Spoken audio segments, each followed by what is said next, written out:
Hello, food and craft വേൾഡിലേക്ക് സ്വാഗതം. ഇന്ന് ഞാൻ വന്നിരിക്കുന്നത് ഒരു വെറൈറ്റി സ്റ്റൂവിൻ്റെ റെസിപ്പിയുമായിട്ടാണ്. നല്ല ഒരു അടിപൊളി സ്റ്റൂവാണ്. നമ്മുടെ ഈ ക്രിസ്മസിന് ഇതെല്ലാവരും ഒന്ന് ട്രൈ ചെയ്ത് നോക്കാനും മറക്കരുത്. നമുക്ക് അപ്പത്തിനും ചോറിനും കഴിക്കാൻ പറ്റിയ നല്ലൊരു അടിപൊളി സ്റ്റൂവാണ് ഇട്ടത്. അപ്പം നമ്മുടെ ഈ സ്റ്റൂവ് കൊണ്ടിട്ട് നമുക്ക് ക്രിസ്മസ് ഇന്ന് അടിപൊളിയാക്കാം കേട്ടോ. അപ്പോൾ ഇതെങ്ങനെയാണ് തയ്യാറാക്കുന്നതെന്ന് നമുക്കൊന്ന് നോക്കിയിട്ട് വരാം. അപ്പം നമ്മുടെ വീഡിയോയിലോട്ട് പോകാം. ഞാനിവിടെ ചിക്കന് കഴുകി വൃത്തിയാക്കിയിട്ടുണ്ട്. ചെറുതായിട്ട് കട്ട് ചെയ്തേക്കണേ കേട്ടോ. 1/2 കിലോനുള്ളതാണ് എടുത്തേക്കണത്. അതിനകത്തേക്ക് ചെറുതായിട്ട് കട്ട് ചെയ്തേക്കണ തന്നെ ഉരുളക്കിഴങ്ങും ക്യാരറ്റും ഇട്ട് കൊടുക്കുന്നുണ്ട്. കുറച്ചധികം ഉരുളക്കിഴങ്ങ് എടുക്കാം കേട്ടോ നമുക്ക്. ഞാൻ ഇവിടെ ഒരു 3 ഉരുളക്കിഴങ്ങാണ് എടുത്തേക്കണത്. 2 ക്യാരറ്റും ഇട്ടിട്ടുണ്ട്. അപ്പോൾ അത് ചെറുതായിട്ട് കട്ട് ചെയ്തത് ഇട്ട് കൊടുക്കുന്നുണ്ട്. പിന്നെ ഇനി നമുക്ക് വേണ്ടത് പച്ചമുളകാണ്. അത് 2 പച്ചമുളക് എടുത്തിട്ടുണ്ട്. നീളത്തിൽ കീറിയത് ഇട്ട് കൊടുക്കുന്നുണ്ട്. ഇനി ഇതിനകത്തേക്ക് നമ്മുടെ കാശ്മീരി ചില്ലി പൗഡർ വേണ്ട, അത് ഇട്ട് കൊടുക്കുന്നുണ്ട്. നമ്മുടെ സ്റ്റൂ ഉണ്ടാക്കുമ്പോൾ അതിൻ്റെ കളറിനൊരു വ്യത്യാസം ഉണ്ടാവും. ഒരു ക്രീം കളറായിരിക്കും. ഞാൻ അതിനകത്ത് തന്നെ ഒരു നുള്ള് മഞ്ഞൾപ്പൊടി ഇട്ട് കൊടുക്കുന്നുണ്ട്. ഇതുപോലെ തന്നെ നമ്മൾ കുരുമുളക് പൊടി ഇട്ട് കൊടുക്കുന്നുണ്ട്. 1/4 ടീസ്പൂണൊന്നും വേണ്ട കേട്ടോ. നമുക്ക് കുരുമുളക് പൊടി ഇനി ഇടേണ്ടതാണ്. ഞാനിപ്പോൾ ഇത്ര ഇടണുള്ളൂ. നമുക്ക് ആവശ്യത്തിനുള്ള ഉപ്പിട്ട് കൊടുക്കാം.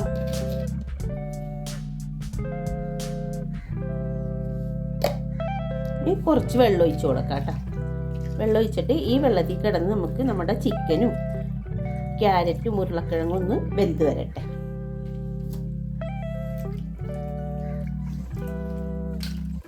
നമുക്കിതൊന്ന് അടുപ്പത്ത് വെച്ച് ഇതൊന്ന് വേവിച്ചെടുക്കാം കേട്ടോ. നമുക്കിത് മൂടി വെച്ചിട്ട് വേവിച്ചെടുക്കാം. ഇടയ്ക്കിടയ്ക്കൊന്ന് ഇളക്കി നോക്കണം കേട്ടോ. നമ്മുടെ ചിക്കനൊക്കെ വെന്തോന്ന് നോക്കാം. എന്താ ചിക്കനിലത്തെ വെള്ളമൊക്കെ വറ്റിയിട്ടുണ്ട് നല്ലതുപോലെ. ഒരു 2-3 ഉരുളക്കിഴങ്ങ് നമുക്ക് ഇതുപോലെ ഒന്ന് ഉടച്ചു കൊടുക്കാം കേട്ടോ. നമ്മുടെ കറിക്കൊരു തിക്നെസ് കിട്ടാൻ വേണ്ടിയിട്ടാണ്.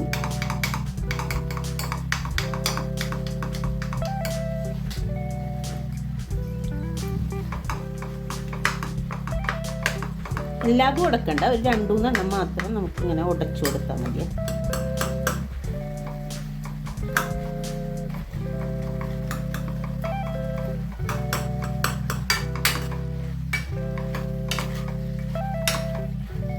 ഇനി നമുക്കിതൊന്ന് ഇറക്കി വെക്കാം. നമ്മളിവിടെ ഒരു ചട്ടി അടുപ്പത്ത് വെച്ചിട്ടുണ്ട്.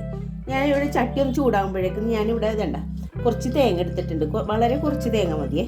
അതിനകത്തേക്ക് കുറച്ച് കശുവണ്ടിയും കൂടെ ഇട്ട് കൊടുക്കുന്നുണ്ട്. ഇതൊന്ന് നല്ലതുപോലെ ഒന്ന് അരച്ച് പേസ്റ്റ് പോലെ ആക്കിയിട്ട് എടുത്തിട്ട് വരാം. നമ്മുടെ തേങ്ങയൊക്കെ നല്ലതുപോലെ അരച്ചെടുത്തിട്ടുണ്ട്. വെളിച്ചെണ്ണയൊക്കെ ചൂടായിട്ടുണ്ട്. ഞാനിവിടെ ഒരു 2 ടേബിൾ സ്പൂൺ വെളിച്ചെണ്ണയാണ് ഒഴിച്ചേക്കണം. അതിനകത്തേക്ക് ഒരു 4 ഗ്രാമ്പു ഇട്ട് കൊടുക്കുന്നുണ്ട്. പിന്നെ ഒരു 1/4 ടീസ്പൂണ് കുരുമുളക്, ഒരു 3 ചെറിയ കഷ്ണം പട്ട ഇട്ട് കൊടുക്കുന്നുണ്ട്. അതൊന്ന് ചൂടായി വരുമ്പോൾ നമുക്ക് അതിനകത്തേക്ക് ഞാനിവിടെ ഒരു വലിയ സവാള ഒന്ന് കട്ട് ചെയ്തതാണ്. ഇതുപോലെ കട്ട് ചെയ്തെടുത്തതാണ്. അതിട്ട് കൊടുക്കുന്നുണ്ട്.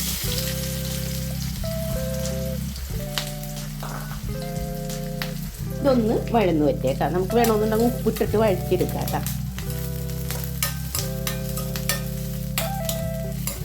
ഒരു 1/4 ടീസ്പൂൺ ഉപ്പിട്ട് കൊടുത്തിട്ടുണ്ട്.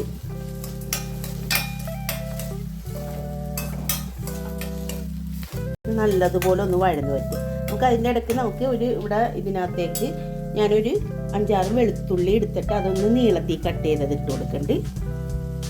പിന്നെ അതുപോലെ തന്നെ ഇഞ്ചിയും ഒരു കഷ്ണം എടുത്തത് അത് കട്ട് ചെയ്തതാണ്, നീളത്തിൽ കട്ട് ചെയ്തതാണ് കേട്ടോ. അതും ഇട്ട് കൊടുക്കുന്നുണ്ട്.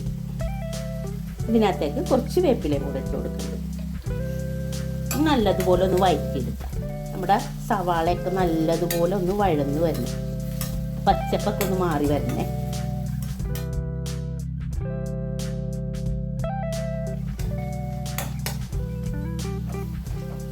നമ്മുടെ സവാളയൊക്കെ ഒന്ന് നല്ലതുപോലെ വഴന്ന് വെച്ചിട്ടുണ്ട്. ഞാൻ ഇവിടെ ഒരു ചെറിയ തക്കാളി എടുത്തിട്ട് അത് അധികമൊന്നുമില്ല, 2-3 ചെറിയ കഷ്ണമാക്കി എടുത്തതാണ്. ഒരു ചെറിയ തക്കാളിൻ്റെ പകുതി ഭാഗമാണ് എടുത്തേക്കണത്.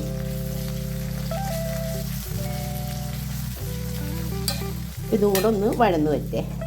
കൂടുതലായിട്ട് തക്കാളി വഴന്നു വരണ്ട കേട്ടോ.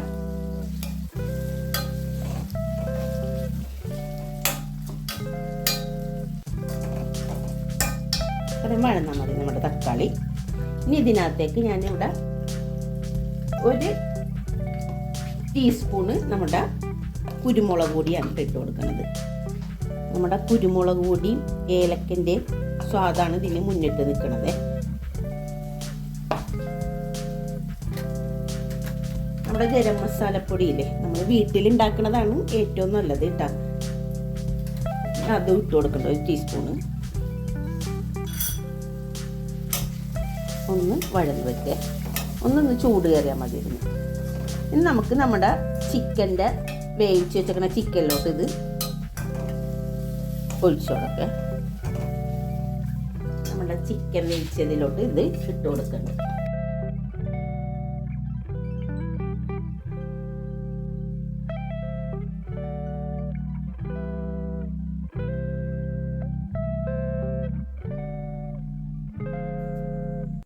നമ്മളിപ്പോൾ തേങ്ങ അരച്ച് വെച്ചില്ലേ, അതിൻ്റെ നല്ല കുറുക്ക് പാല് മാറ്റി വെച്ചിട്ടുണ്ട്. ഫസ്റ്റ് പാല്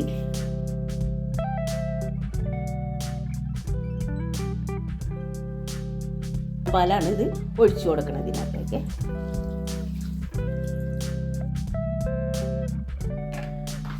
രണ്ടാം പാല് ഒഴിച്ചു കൊടുത്തിട്ട് ഒന്ന് മിക്സ് ചെയ്ത് കൊടുക്കാം.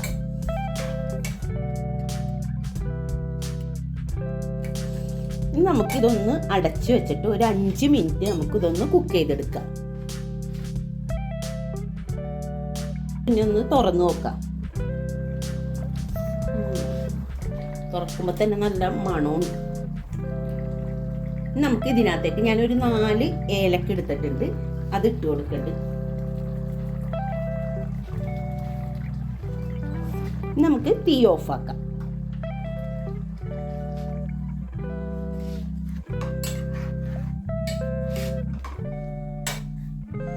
തീ ഓഫാക്കിയിട്ട് വേണം നമുക്ക് നമ്മുടെ ഫസ്റ്റ് പാല്, നമ്മുടെ കശുവണ്ടി തേങ്ങ അരച്ച് വെച്ച ഫസ്റ്റ് പാൽ ഒഴിച്ചു കൊടുക്കാനായിട്ട്.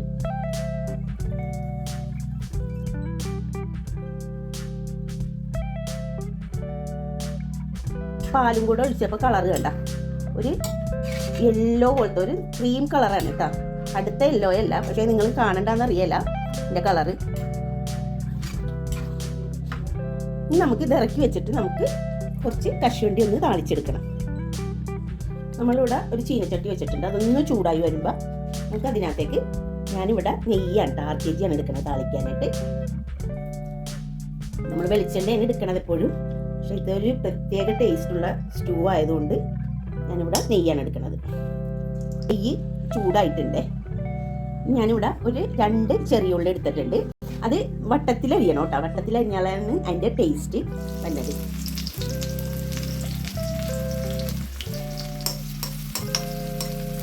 ഇതിൻ്റെ കളറൊക്കെ ഒന്ന് മാറി വരട്ടെ. ഉള്ളി നമ്മൾ ഇങ്ങനെ താളിച്ചിടണത് ഒരു ടേസ്റ്റാണ് നമ്മുടെ സ്റ്റൂവിന്. കശുവണ്ടി മാത്രമാണ് ഇടണത്, പക്ഷേ ഉള്ളി താളിച്ച് വയ്ക്കുമ്പോൾ ഒരു പ്രത്യേക ടേസ്റ്റാണ്. അതും നെയ്യിലാവുമ്പോൾ അടിപൊളിയാണ്.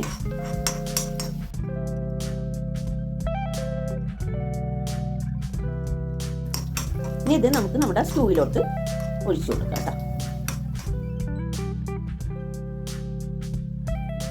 അപ്പോൾ നമ്മുടെ അടിപൊളി ടേസ്റ്റുള്ള നമ്മുടെ ചിക്കൻ സ്റ്റൂ ഇവിടെ റെഡി ആയിട്ടുണ്ട്. ടേസ്റ്റ് ചെയ്ത് നോക്കാം നമ്മുടെ കറി. പ്രത്യേക ഒരു ടേസ്റ്റ് ആണ് നമ്മുടെ ഈ സ്റ്റൂവിന്. നമുക്ക് ഏത് ഫുഡിന് വേണമെങ്കിലും കഴിക്കാൻ പറ്റിയ നല്ലൊരു അടിപൊളി കോമ്പിനേഷനാണ് നമ്മുടെ ഈ ചിക്കൻ സ്റ്റൂവേ. അപ്പോൾ എല്ലാവരും ഒന്ന് ട്രൈ ചെയ്ത് നോക്കാൻ മറക്കരുത്, പ്രത്യേകിച്ചും മറക്കരുത് കേട്ടോ. നമ്മുടെ ക്രിസ്മസ് നമുക്ക് അടിപൊളിയാക്കാം നമ്മുടെ ഈ സ്റ്റൂ ഉണ്ടെങ്കിൽ. അപ്പോൾ എല്ലാവരും ഇതൊന്ന് ട്രൈ ചെയ്ത് നോക്കാൻ മറക്കരുത്. കൂട്ടുകാർക്കും ബന്ധുക്കൾക്കൊക്കെ അയച്ചു കൊടുക്കാനായിട്ട് മറക്കരുത് കേട്ടോ അതിൻ്റെ ലിങ്ക്. അപ്പം നമുക്ക് നമ്മുടെ വീഡിയോ എല്ലാവർക്കും ഇഷ്ടപ്പെട്ടെന്ന് കരുതുന്നു. ഇഷ്ടപ്പെട്ടാൽ ലൈക്ക് ചെയ്യാനും ഷെയർ ചെയ്യാനും സബ്സ്ക്രൈബ് ചെയ്യാനും മറക്കരുത്. അപ്പം ഞാൻ അടുത്ത് നല്ലൊരു വീഡിയോയുമായിട്ട് വീണ്ടും കാണാം.